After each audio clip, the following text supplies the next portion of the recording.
Welcome to our channel Mandy with Katie. இங்கே பாருங்கள், அலக்கரை போகிற வழியில் இவ்வளோ காய்ங்க. இது என்ன காயின்னு உங்களுக்கு இப்போவே தெரிஞ்சுன்னா கமெண்ட்டில் சொல்லுங்கள். தெரியாதவங்களுக்கு நான் சொல்கிறேன்.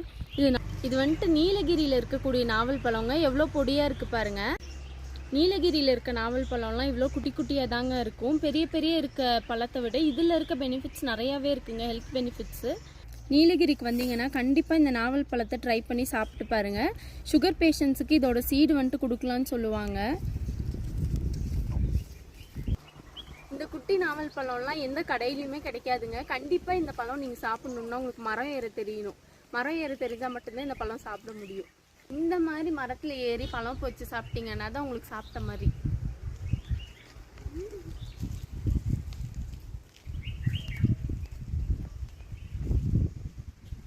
நான் அப்போவே கையில் வச்சுருந்தேன் இல்லைங்களா, அதில் வந்துட்டு ஃபுல்லுமே காய் இருந்துச்சுங்க. ஒரு 2-3 பழம் தான் இருந்துச்சு.